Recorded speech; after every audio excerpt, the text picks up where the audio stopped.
Well, hello everyone. Tiny Pedal Podcast here, talking about the topics that no one wants to talk about, but going there together. Hope you're having a good day. Kelly here. Scott, say hello. Hello. Uh, Last week I had said that we were going to talk a little bit about racism just in general. I thought we might just kind of dive into just what's been going on in the world.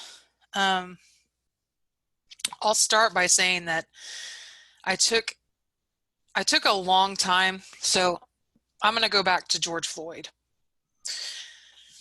And then afterwards we can talk about like growing up and like racism and all that. So I really avoided that video.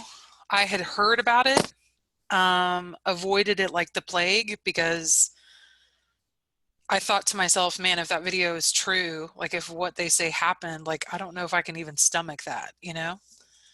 So then I'm just a lot of times when I'm in the bedroom and Scott's upstairs playing games or something, I'll just turn on the TV and kind of peruse my social media. And sometimes when I do that, I leave my TV just on CNN just as a background sound. And that video came up. And of course, my eyes averted to the television and I saw it. And I was so affected by it in the sense that I had a complete and utter meltdown emotionally. I literally could not believe what I was seeing. I still can't. Even like right now, I'm tearing up talking about it because I just can't imagine it. It still seems like it's not real to me because it was so awful. And then also, I've been raised in a family of law enforcement, of good policemen. And my father was in law enforcement. His brother was in law enforcement. All of my family, pretty much on my dad's side, is in some sort of law enforcement and military. And so there's just been a lot of emotions that I have felt since then. And, growing up, I wasn't raised in a racist household at all. Um, my best friend in elementary school, all the way up until high school, she was half black. And like it was never an issue. The only time that I remember it being an issue is I just, my grandparents were never really accepting of other races, even Hispanic people. Um, so I never would bring her around for Christmas or anything like that, but it was never something that was like banned from me doing. But that was the earliest that I remember it just being kind of weird because my grandparents on my dad's side, they were only alive for a short while when I was alive. But my grandma, there was one day that I was driving down the road with her and I had to have been in like second grade or something. And she used the N word to describe some of her neighbors. And even at that age, I remember looking at my grandma and thinking, why'd you say that? Like, that's not nice. That's not right. And so I say that because it's been around forever. This has been an issue forever. And I think that I have always just been not racist. That's all. I have been fully accepting of everyone, um, because I want to be treated in the same way. And now, after I saw that video, I realized in that moment that that's just simply not enough. What about you? Um, well, you and I have discussed this, but I guess everybody else can hear it like this. I mean, I've discussed this with a few people. Like, when this happened, like, it was freaking horrible. I've seen some horrible things in my day, and like seeing a man, choked to death because a cop put his knee on his neck, and just like, just the guy kept saying, I can't breathe," asking for his mom that's dead. Because and that was the thing, like I'm about to tear up thinking about it because he knew she was dead, but he was still asking for her. And like, but then the floodgates that opened after, people saying, well, I didn't know about this stuff. I didn't know about this stuff. Nobody ever talks about this stuff. It's like, no, people have always talked about this stuff. It's just you and your whiteness have chose to ignore it and act like it's not a thing. And like being Dougie, we've had this conversation time and time again. Growing up, People aren't going to know who Dougie is. Who's Dougie? Dougie's my best friend. He's he's mixed. But growing up, like I grew up with like around like one of the only in my small 4,000 uh 4,000 plus town of Haleyville, like one of the only black families. Our family was the only one to hang out with them. So it's like, I saw the way that people looked at them. When I was younger, I lived in the suburbs of Birmingham. Like This is Alabama, by the way, Haleyville, Alabama. yes, I lived in the suburbs of Birmingham, Alabama. I was around everybody of every race, and don't get me wrong, it was different going from white Haleyville to every race Birmingham. Like it was a culture shock, but I adapted to it because it's like we're brought up to fear anything that's not white. And it's just like, they're either I think we're like ingrained to fear anything that's different, period. yeah. Different than your white Anglo-Saxon folk. And now we live here in Edmond, Oklahoma. I didn't mean to interrupt you, but I was just going to talk about population-wise because you brought that up with Haleyville. Edmond, Oklahoma, I went to Edmond Memorial High School. I graduated in 1999. Even our graduating class had a very small percentage of Black people or any other minority in our class. And our graduating class was somewhere like over close to 800 people, I think. And, you know, what it's, there's, I always talk about how there's blessings and awful things happening. Same thing of like blessings in, deaths and blessings in tragedy, blessings in whatever. The blessing of George Floyd's death, what it has done that is good, it has made us, I think, more aware of the white privilege that we have. And also, it's made me more aware of how incredibly different it had to have been to grow up in America as a Black person. I I always said, well, I kind of know what it's like because I'm fat and I'm a woman and I have had, I had that pretty woman thing happen to me where I walked into a boutique in North Park Mall and these ladies treated me like I was a piece of crap because I was Because you not weren't supposed to be skinny. there. I wasn't skinny. I didn't look like I had money. And I was there with my dad's credit card buying something for my mom for her birthday. And that's why, and I remember thinking, wow, like I hate that I just got judged for the way that I look. That's a terrible feeling. But at the end of the day, I'm still white. I don't have to worry about that part. And what George Floyd did is like, it made me, I've talked about this with Scott before because it's made me embarrassed. It's made me ashamed. It's made me, Scott and I went and had dinner after I watched that video, I'd say a few days afterwards, and we went and ate at Ted's and we had a Hispanic girl as our waitress. And I had a very difficult time even looking at her in the face without tearing up just because I have been made that's part of what needs to happen. I have been made so incredibly aware of how good that I've had it that I'm now ashamed that my almost 40 years of life, now I'm not quiet anymore and I don't want to be. And I don't think that people should be quiet anymore. When you see something bad happening, say something. And I think that that's true with anything, you I know? just I just think it's really funny that it's like we even talked about this like after this happened and you got to that point where you were pissed. Yeah. And like before this happened, I was already pissed. And Yeah. like I would get pissed about stuff and you didn't understand why I'd get pissed about it. And now you do because it's just like Well, to me, it got shown to you. there's a difference in being pissed in in an unproductive way and then That's being true. pissed in a productive way. That's And true. I was always angry about it, but in a non-productive way because I didn't feel like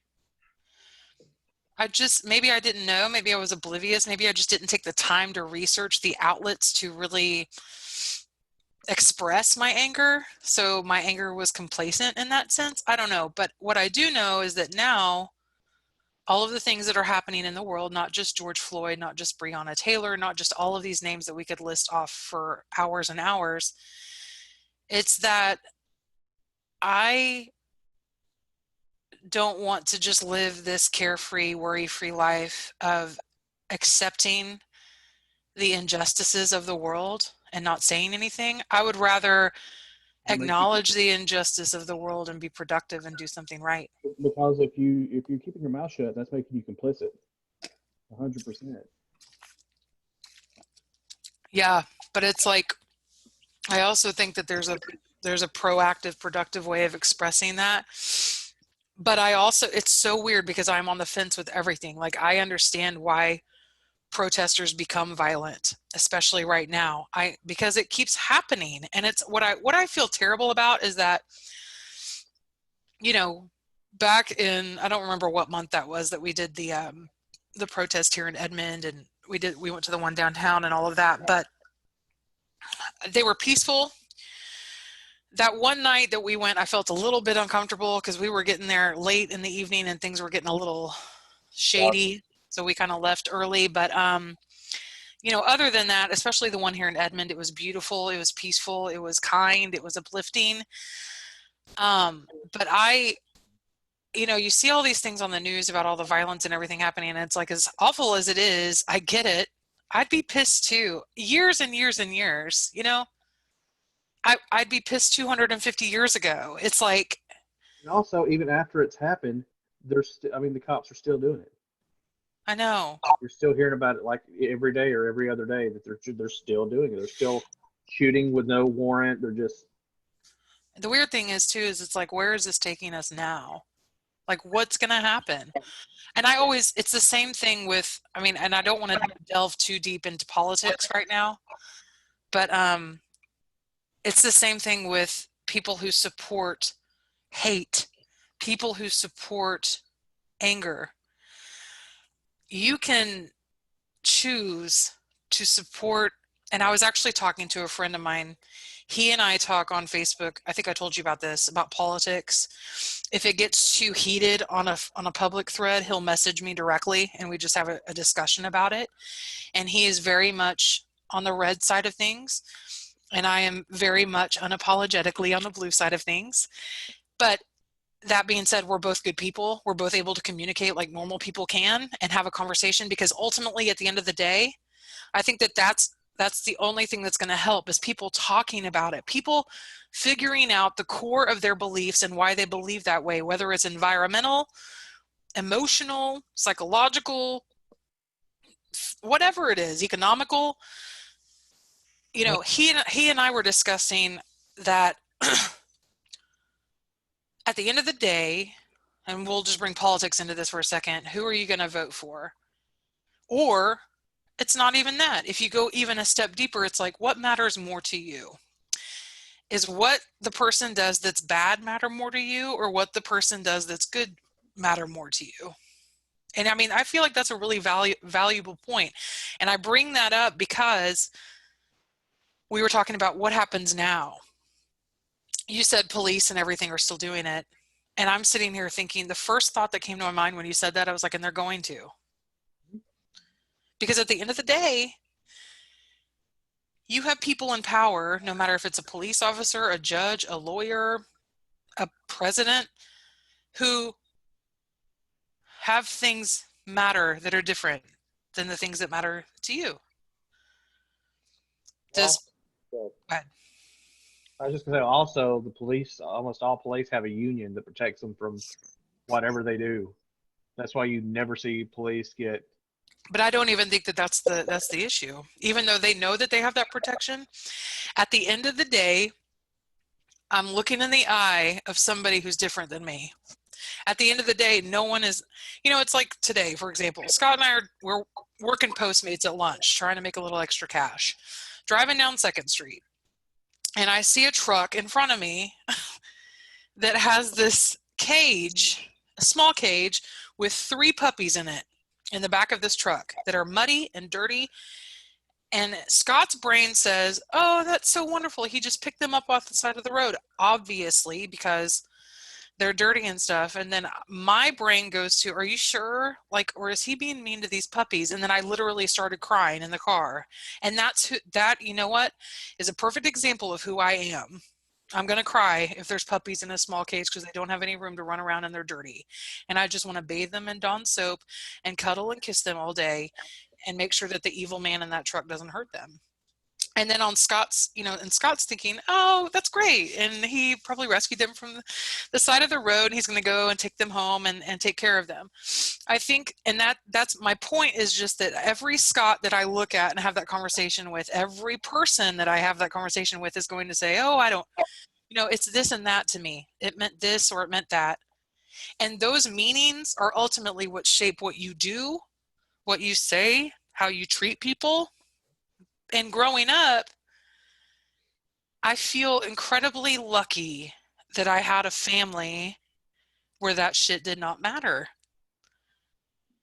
I can't imagine who I would be if I was raised in a family of racist people or bigots or sexist, ageist, whatever, homophobic. I'm grateful. I'm so incredibly grateful for that. My heart is probably the best thing that I have, but again, the scariest thing for me, Scott, is moving forward in this life and not knowing what kind of eyes I'm looking into when I'm talking to him. You know what I mean? That's why, like you heard me and Dad talking yesterday. We were talking about the whole mask thing, and me talking about you and Bree and him talking about Mama, and it's like he raised me to be empathetic towards other people. That other people besides you matter, and that's why Because we're not the only ones living in this world.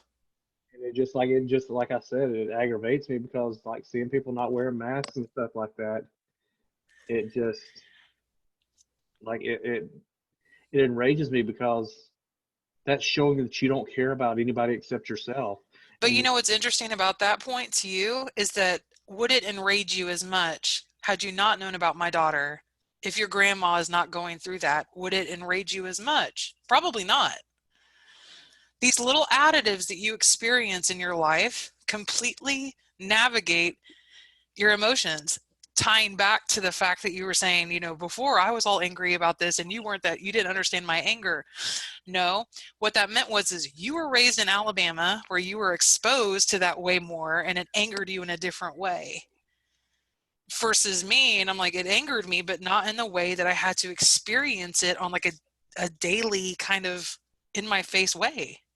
I've also never really thought I was better than anybody because I kind of like a wise man once said, "I've dined on pork and beans and with kings and queens, just knowing all about hard times, Daddy." Oh, geez. So Well, anytime I can quote Dusty Rhodes, I will. I remember, so after, let's go back to the beginning where I was talking about that George Floyd video. And after I watched it, though, and Scott and I decided to get involved community wise, we had already tried to figure something out to do while we were in quarantine because we were having a really hard time. We still are. And so we started this kindness project. It was hot outside, so we just went and handed out food and drinks to homeless people. We have a very big homeless community downtown Oklahoma City, so I'm just letting you know that right now for all that are listening. If you ever just want to go pass out water, they will take it. But we decided to do that just because we were struggling anyway with quarantine and keeping busy. And then the George Floyd thing happened and Breonna Taylor and all of these things happened. And, we wanted to do more. We got involved with the protests as we could. And then also I remember thinking, geez, what's going to happen beyond this, beyond my own personal beliefs? And I was so relieved, excuse me, that the company that I worked for took the initiative to have a town hall meeting about racial inequality. And it was so powerful because we got to hear, from the people in my company that were Black, that I was sitting here worried about. Like I thought about them immediately I was like, God, what are they thinking? And I reached out to every person of color that I knew, like on Facebook, and I was like, man, I'm thinking about you. And I would be honest and say, and I don't know what to say. But if you need anything from me, I have your back and I'm here to support you. And I remember as I was sending those messages, I was like, I have to do more than just say that. It's not just, our kindness project, the homeless meals and stuff. Our motto with that is not just seeing, but doing. And that means that now, like when Scott and I are driving around, or if we are in public or whatever, like when we're at the grocery store, if we see a person struggling to lift up their bags, Scott and I are the first people to go help them, to ask them if they need help putting their bags in the car, to pick up something that someone has dropped, to open up the door for a woman who's carrying a car seat and has a little kid in her hand too. It's like, if you see a struggle, what will you do to help alleviate it? And What is not doing it to be seen, doing it because doing it because it's the right thing to do, yeah. and doing it because we're not the only people on this planet. And one race doesn't matter more than the other. It's just that we matter. And as a human, you matter. And that's why, it's so frustrating that people turn the Black Lives Matter movement around to being like, oh, all lives matter.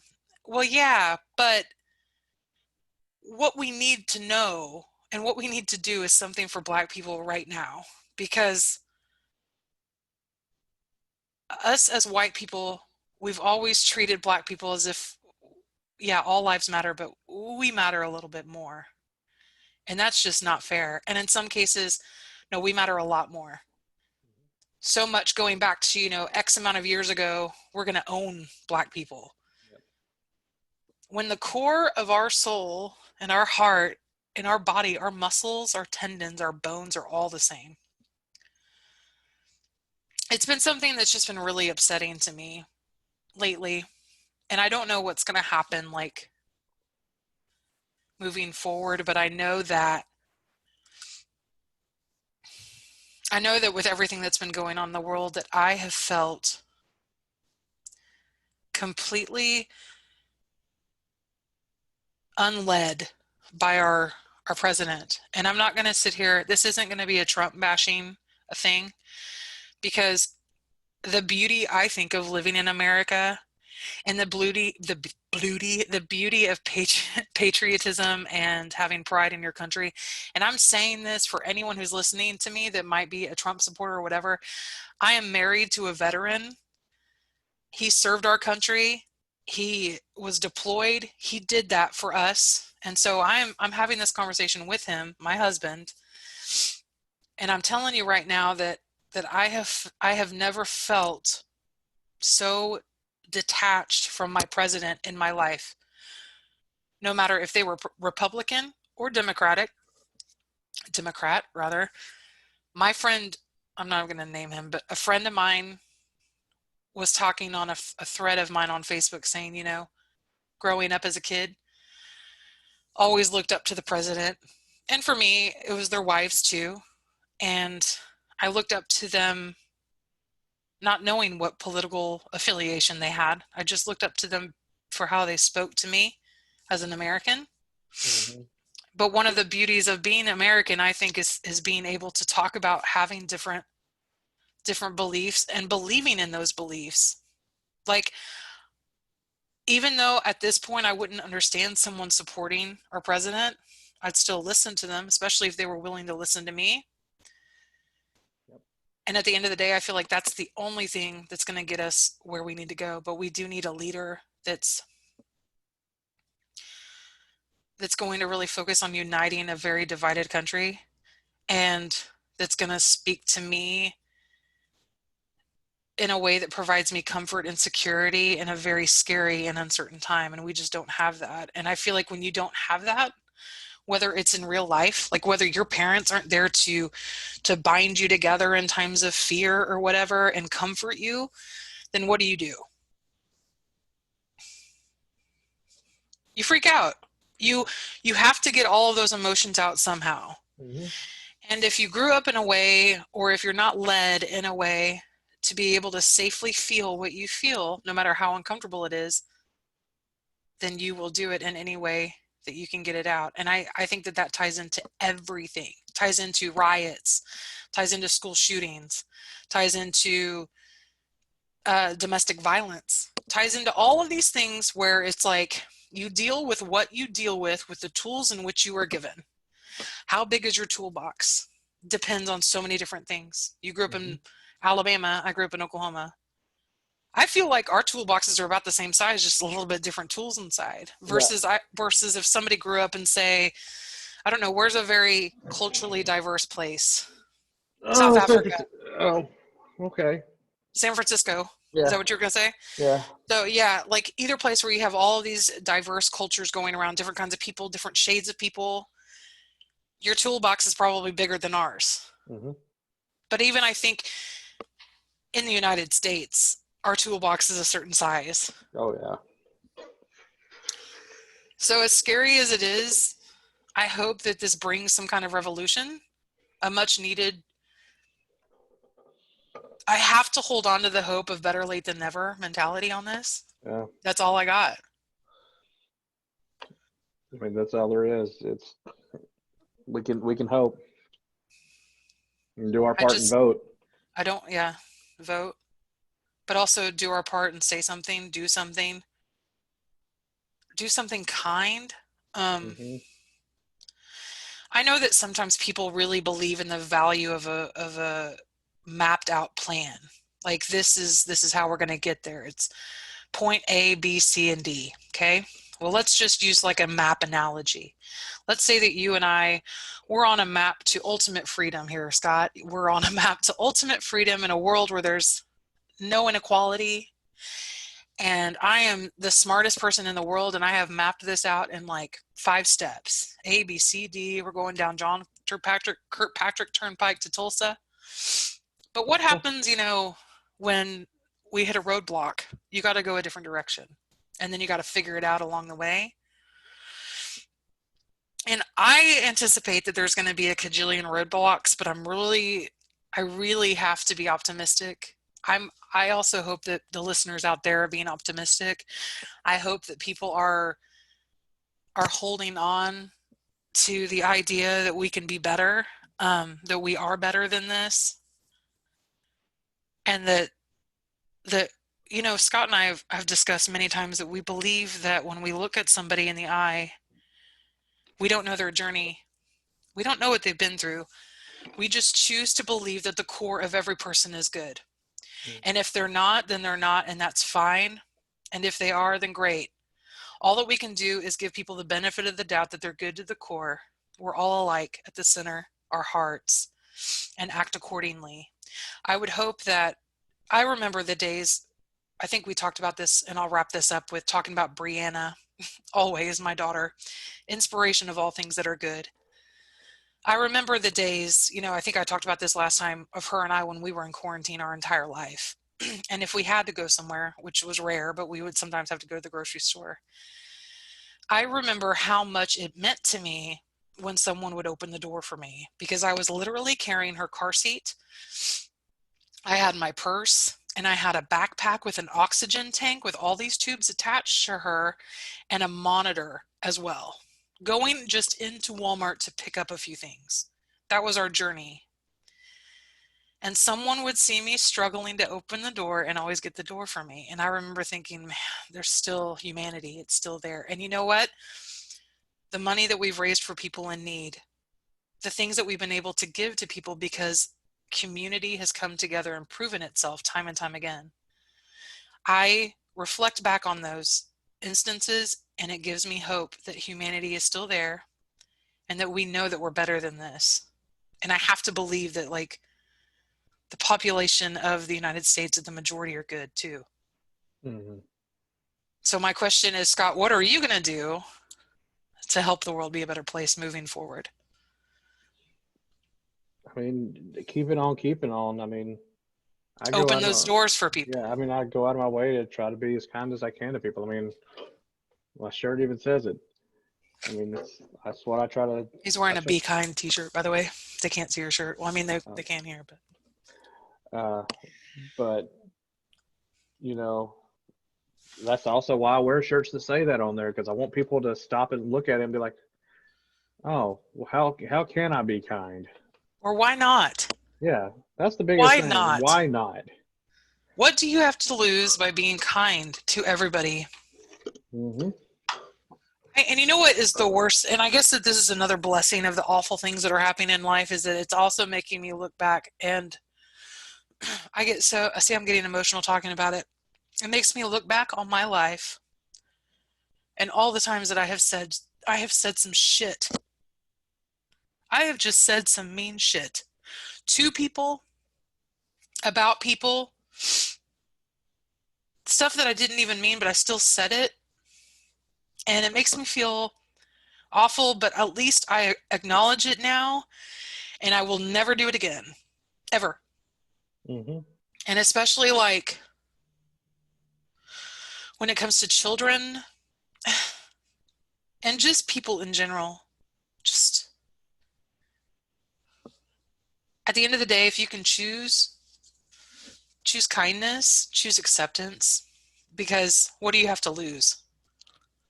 Hmm. Nothing.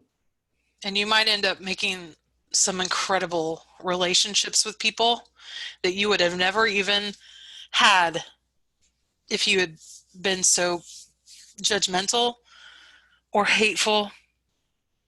And even like thinking back to like friends that I've had that I'm not friends with anymore, I I have come to terms with the fact that I can be civil with them. I can accept our differences. I can look at the fact that we are different as something beautiful. It's something that I can learn from.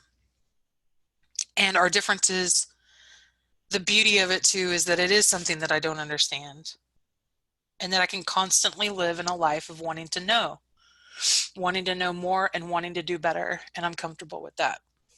So, Good. anyway, I haven't really thought about what we were going to talk about next, but I was thinking death. There's been a lot of death, and I'm like so incredibly comfortable talking about death Yeah. and grief. It might be a little bit of a longer episode next Sunday. I was thinking about talking about the death of my daughter. So, I am a person who has experienced the death of a daughter. I also would like to talk about a death of a parent, um, death of several friends by suicide, alcoholism, and more. And what else have I lost that's relevant and prominent into Stevie. my cat? Yeah. So he was my first, like my only cat. And so I had him for many, many years. And I also had him when he was still a bottle fed kitten. And so his death was it was traumatic for me. I'm not going to lie. So we'll talk about the death of a parent, the death of a um, child, the death of a friend. Scott also lost a friend when he was deployed. And I think that that's something that we should really talk about that would be really awesome to talk about, and lessons that he's learned in that loss as well. And then we'll talk about the death of pets as well. So I think that'll be a good one to talk about. And it's another topic that nobody wants to talk about, but we will go there together and we'll see you next Sunday. Scott, what do you have? Any messages to the masses? Be kind to each other. Love each other. Don't be an asshole. Yeah. Be kind and just be kind, be accepting, be loving, and why not be friends? Huh? Wear a mask. Wear a mask. And if not for your own sake, wear a mask for that baby in a car seat. You never know. That's right. Have a great week. We'll see you next weekend. Toodles. Bye. Bye.